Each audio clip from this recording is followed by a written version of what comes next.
Good evening, everyone. This week we are focusing on Simonson's equivalency theory and talking about how it might affect how universities, on my part, because I am a collegiate instructor, or K-12 handle development, implementation, and management of a distance learning program. So when we look at the learning equivalency theory, it should be based on equivalency for distance education.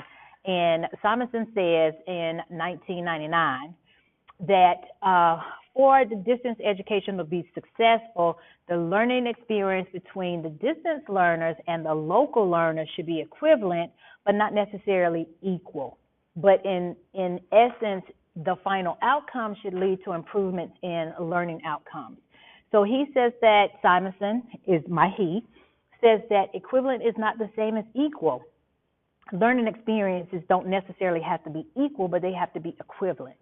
But they've got to produce equivalent learning. So the method that he suggested, he being Simonson, 1999, in which he said the method in which online learners learn, or the online objectives that are created for each class, should not be equivalent, so that a learner with a particular learning method can have a particular style to choose from.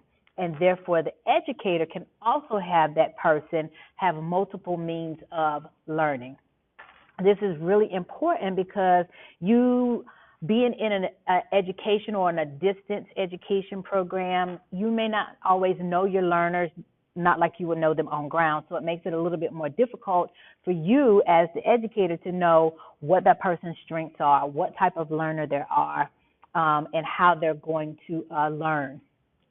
So the key, Simonson, 1999, says the key to equivalency theory is designed so that no learner will be taught, no particular learner, can be taught and learn in the same manner. That's what you have to keep in mind, that the online learner is not necessarily going to be the same as the on ground, and then the people in the on ground or the online classes may be different.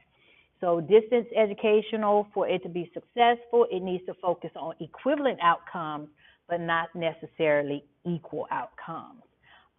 Simonson 2015 says that several equivalent approaches should be assigned to a learner or a group of learners so that they will have various opportunities to learn, which in turn will create equivalent outcomes.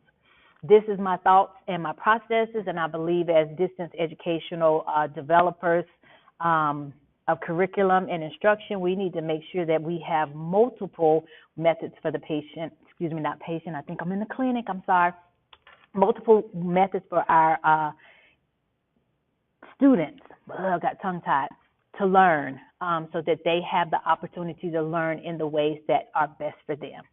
My references will be posted on the regular page, and again, I took mine from Simonson's podcast for the most part, but I will actually make sure I reference that. You all have a good evening. It's great to see you. We are almost done. Yay!